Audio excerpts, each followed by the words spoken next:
बाबू रोज की तरह अपने खेत में काम कर रहा था। उसके खेत में एक कुआं था। बाबू उस कुएं के पास आता है और इस कुएं में तो एक लोटा पानी भी नहीं है। पता नहीं इतने सालों से ये कुआं ऐसे सूखा क्यों पड़ा है। अपने खेत में कुआं होते हुए भी मुझे दूसरों के कुएं से पानी का प्रबंध करना पड़ता है। हे भगवान, अब मैं क्या करूं? एक तो फसल अच्छी नहीं आ रही है और ऊपर से ये सूखा हुआ कुआं। आज तो मैं इस कुएं को हमेशा के लिए बंद ही कर देता हूँ। इसमें मिट्टी डालकर इसकी दीवारें भी तोड़ देता हूँ। ऐसा कहकर बाबू उस कुएं में मिट्टी डालने लगता है। जैसे ही वो कुएं में मिट्टी डालता है, कुएं के अंदर से आवाज आती है, नहीं नहीं, ऐसा मत करो, इस कुएं में मिट्टी मत डालो, इसे मत बंद करो। वो आवाज सुनकर बाबू हक्का बक्का रह जाता है। वो कुएं में झांक कर देखता है, परंतु उस कुएं के अंदर कोई नहीं होता। अरे ये क्या? मैंने अभी अभी तो किसी स्त्री की आवाज सुनी थी, पर यहाँ तो कोई नहीं है। समझ नहीं आ रहा है कि वो आवाज कहाँ से आ रही थी। जाने दो, मुझे ही भ्रम हुआ होगा। ऐसा विचार करके बाबू फिर से कुएं में मिट्टी डालने लगता है। फिर से वही आवाज आती है। अब बाबू डर जाता है और अपने घर चला जाता है। उसके घर उसकी बूढ़ी माँ। अरे क्या हुआ? आज इतनी जल्दी कैसे आ गए तुम? अरे माँ, क्या बताऊं, हमारे खेत में जो कुआं है वो तो किसी काम का ही नहीं है। एक बूंद पानी नहीं होता उसमें। इसीलिए मैंने सोचा कि आज उस कुएं में मिट्टी डालकर उसे बंद ही कर देता हूँ। लेकिन जैसे ही मैंने उस कुएं में मिट्टी डालने को मिट्टी उठाई, उस कुएं से मुझे एक आवाज आई। अच्छा, कैसी आवाज? अरे माँ, कुएं के अंदर से कोई नहीं, ये कुआं मत बुझाओ, इसे मत बंद करो, ऐसा कह रहा था। क्या? ये क्या बड़बड़ा रहे हो? मैं बड़बड़ा नहीं रहा हूँ माँ, मैं सच बोल रहा हूँ। मुझे पहली बार लगा कि मुझे भ्रम हुआ है, इसीलिए मैंने दोबारा मिट्टी डालना शुरू किया तो फिर से वही आवाज आने लगी। पता नहीं क्या है उस विचित्र कुएं में। वह कुआं तो बहुत पुराना है। तुम्हारे दादाजी कहते थे कि उनके भी दादा परदादा के जमाने से भी पुराना वो कुआं है। क्या वो कुआं इतना पुराना है? हाँ बेटा, सुना तो ऐसा ही है। लेकिन माँ, क्या फायदा इतने पुराने कुएं का जब वो हमें जरूरत के समय पानी ही नहीं देता। बेकार में ही इतने बड़े कुएं के कारण खेत की जगह अड़ गई है। नहीं, मैंने तो तय किया है, मैं कल फिर एक बार उस कुएं में मिट्टी डालूंगा। बेटा, जो भी करना सोच समझ कर करना। अगले दिन बाबू फिर से एक बड़े बर्तन में मिट्टी भर लेता है और उस कुएं में डालने ही वाला होता है कि तभी, नहीं, इस कुएं को बंद मत करो, इसमें मिट्टी मत डालो। अब तो बाबू बुरी तरह से डर जाता है। वो समझ जाता है कि बार बार ऐसा भ्रम नहीं हो सकता। जरूर इस विचित्र कुएं का कोई रहस्य होगा। उसे अब खेत में काम करने में भी डर लगने लगता है। वो अपने घर वापस आने लगता है। तभी उसे रास्ते में एक साधु मिलते हैं। प्रणाम बाबा। कल्याण हो पुत्र। क्या हुआ पुत्र? ऐसे घबराते हुए कहाँ जा रहे हो? जा रहे हो नहीं, कहाँ से आ रहे हो पूछिए बाबा। मेरे खेत में विचित्र घटना घटित हुई है। विचित्र घटना? ऐसा क्या हुआ है? साधु बाबा, मेरे खेत में कुआं है। उस कुएं में सालों से पानी की एक बूंद नहीं है। इसीलिए मैंने उस कुएं को हमेशा के लिए बंद करने का विचार किया। तब उस कुएं के अंदर से विचित्र आवाजें आने लगी। कोई कह रहा था कि इस कुएं को मत बंद करो, इसमें मिट्टी मत डालो। मैं तो बहुत डर गया हूँ साधु बाबा। तो ये वही कुआं है। वही कुआं? कौन सा कुआं बाबा जी? बहुत वर्षों पहले की बात है। इतनी पुरानी कि तब शायद तुम्हारे परदादा का भी जन्म नहीं हुआ होगा। उस समय इस राज्य के महाराज थे, महाराज मेघनाथ। साधु बाबा बाबू को वर्षों पहले की एक कहानी बताना शुरू करते हैं, जिसे सुनकर बाबू का भय अब आश्चर्य में बदलने लगता है। उस समय महाराज मेघनाथ एक बड़े ही अनुशासन प्रिय राजा थे। उन्हें किसी भी चीज में गलती बर्दाश्त नहीं होती थी।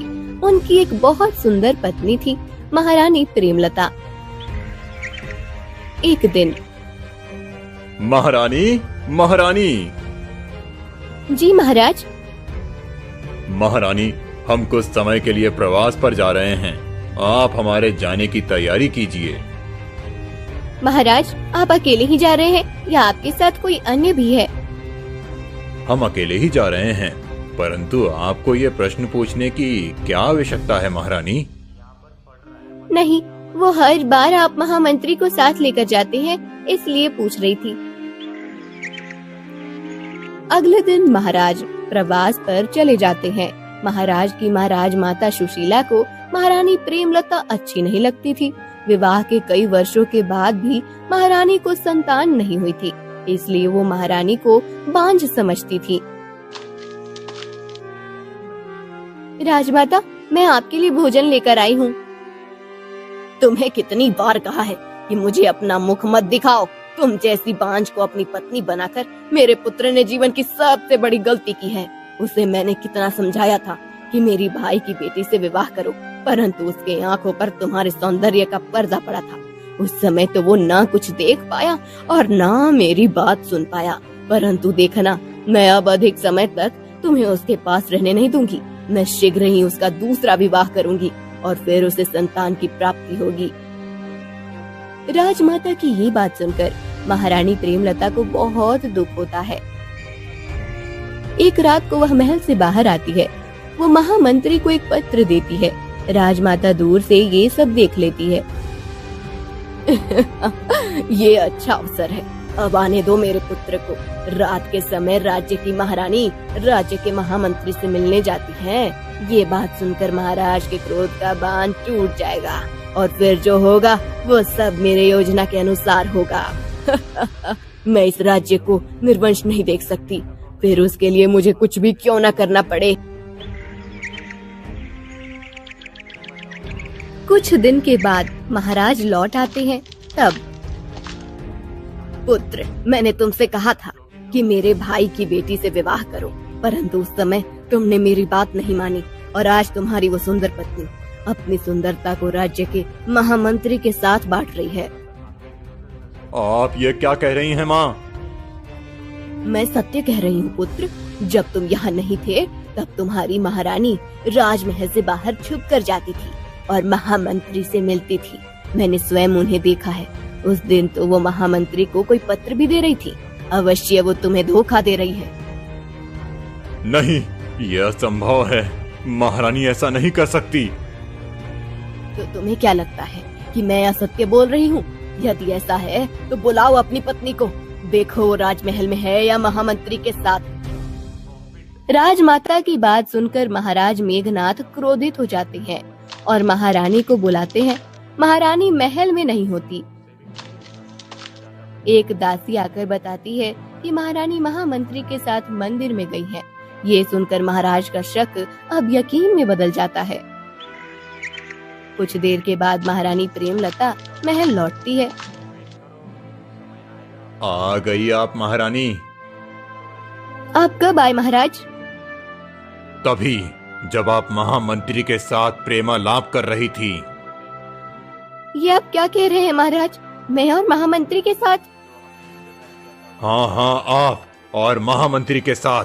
हमें पता चल गया है, जब मैं यहाँ नहीं था तब आप छुप छुप कर महामंत्री से मिलती थीं। ये सब सत्य है या नहीं? और इस पत्र के विषय में भी तो पूछो पुत्र।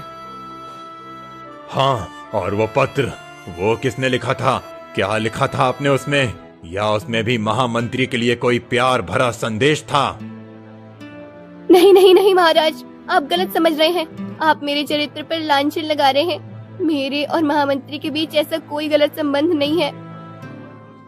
अच्छा, तो फिर आप उस रात महामंत्री को वो पत्र क्यों दे रही थी और आज आप उनके साथ मंदिर भी गई थी? क्या अर्थ है इन सब का? इसका तो एक ही अर्थ हो सकता है महारानी, कि आप महामंत्री के साथ अनुचित संबंध बना रही हैं। मैं जानती हूँ राजमाता कि मैं आपको पसंद नहीं हूँ, मैं आज तक आपको पोते का सुख नहीं दे पाई हूँ।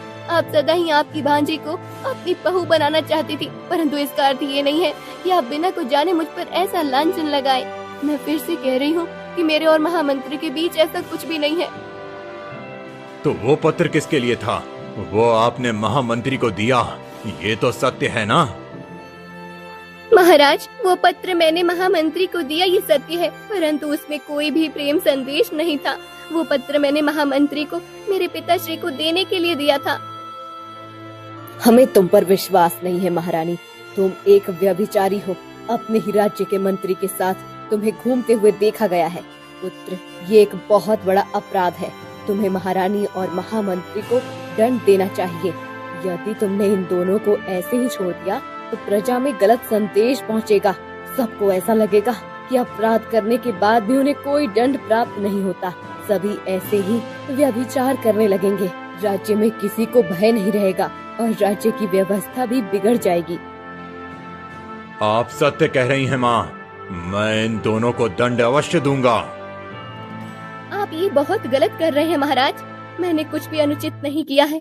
वो पत्र मैंने मेरे पिताश्री को दिया था, क्योंकि एक दासी से मुझे पता चला था कि राजमाता मुझे आपसे दूर करने की हर संभव कोशिश कर रही हैं। यही सब मेरे माता पिता को बताने के लिए मैंने वो पत्र भेजा था। महाराज मेघनाद को महारानी प्रेमलता की बात पर विश्वास नहीं होता है और क्रोध में आकर वो प्रेमलता को एक जगह पर जिंदा दफना देते हैं, फिर उस जगह पर कुआं बना देते हैं। तो ऐसा सब हुआ था। अच्छा, इसका अर्थ है कि वो महारानी की आत्मा थी। हाँ, फिर वो मंत्री, उसका क्या हुआ? उस मंत्री पर भी महाराज ने विष प्रयोग किया और उसे भी मार डाला। फिर राजमाता ने अपनी पसंद की लड़की से महाराज का विवाह करवा दिया। उन्हें संतान हुई और उनका वंश आगे बढ़ा। ये सब तो समझ आ गया मुझे बाबा, परंतु अब महारानी की वो आत्मा मुझे परेशान क्यों कर रही है? मुझे वो कुआं बंद क्यों नहीं करने दे रही है? जिंदा दफना देने के कारण से उसकी कई इच्छा पूर्ण रह गई और उन्हें पूरा करने के लिए उसे एक शरीर की आवश्यकता है। फिर मैं क्या करूं साधु बाबा? आप ही मेरा मार्गदर्शन कीजिए। पुत्र, ये सारी बात महाराज शूरसेन को जाकर बताओ। आखिर महाराज शूरसेन उनके ही वंशज हैं, वो अवश्य कुछ कर सकते हैं। साधु बाबा से आशीर्वाद लेकर बाबू महाराज शूरसेन के पास आता है और उन्हें ये सब बता देता है। हमें भी पता है कि कई पीढ़ियों पहले महल में कुछ ऐसा हुआ था जो अनुचित था। चलो, मैं आता हूँ तुम्हारे साथ। महाराज शूरसेन बाबू के खेत में आते हैं। विचित्र कुएं की बात पूरे गांव में फैल जाती है और सभी प्रजाजन बाबू के खेत में पहुंच जाते हैं। महाराज कुएं के पास आते हैं और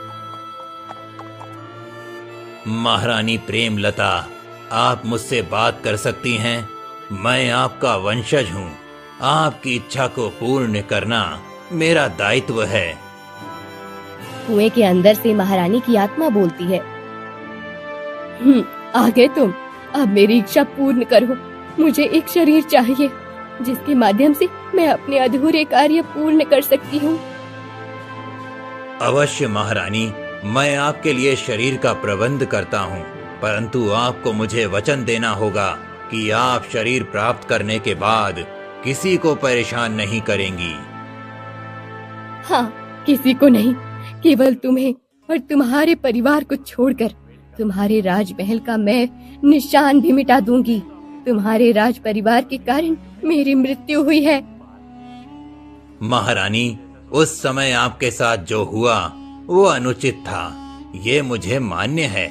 आप पर किसी ने विश्वास नहीं किया और आपको लांछन देकर आपकी हत्या कर दी गई, परंतु उस बात को अब बहुत समय बीत गया है। आप मुझसे उसका प्रतिशोध लेकर क्या करेंगी? प्रतिशोध तो मैं अवश्य लूंगी, बस एक बार मुझे शरीर प्राप्त हो जाए। आत्मा की यह बात सुनकर महाराज शूरसेन भी सोच में पड़ जाते हैं। उन्हें भी समझ नहीं आता कि अब क्या करें। तब साधु बाबा आते हैं महाराज सूरसेन साधु बाबा को आत्मा की मांग बताते हैं। एक ही उपाय है महाराज, उस आत्मा को मुक्त करना पड़ेगा। यदि उसे मुक्त नहीं किया तो वो और ज्यादा भयानक बन जाएगी और केवल आपके लिए नहीं अपितु सबके लिए संकट बन जाएगी। आप ही बताइए मुनिवर कि मैं ऐसा क्या करूं कि ये आत्मा मुक्त हो और इसका संकट टल जाए। महाराज, ये आपकी पूर्वज थी, इसीलिए आपको इनका अंतिम क्रियाकर्म करना पड़ेगा। वो आत्मा अभी वायु रूप में है, इसीलिए वो कुछ नहीं कर पा रही है। यही अवसर है, आप इस कुएं के अंदर जाकर एक हवन कीजिए। उस हवन के करते ही महारानी की आत्मा मुक्त हो जाएगी और फिर कभी आपको तंग नहीं करेगी। साधु बाबा की बात सुनकर महाराज सूरसेन डरते हुए कुएं के अंदर जाते हैं और वहां आत्मा मुक्ति हवन करते हैं। उस हवन के संपन्न होते ही महारानी की आत्मा मुक्त होती है और स्त्री के आकार का धुआं कुएं के बाहर जाकर आसमान में खो जाता है। महाराज, अब वो आत्मा मुक्त हो गई है, अब किसी को भी कोई भय नहीं है। सभी अपने अपने घर चले जाते हैं। वो विचित्र कुआं मुक्त हो जाता है और उसमें पानी भर जाता है। कुएं में इतना पानी होता है कि वो फिर से कभी खत्म नहीं होता। सभी लोग विचित्र कुएं की बात को याद करके उसके किस्से सुनाने लगते।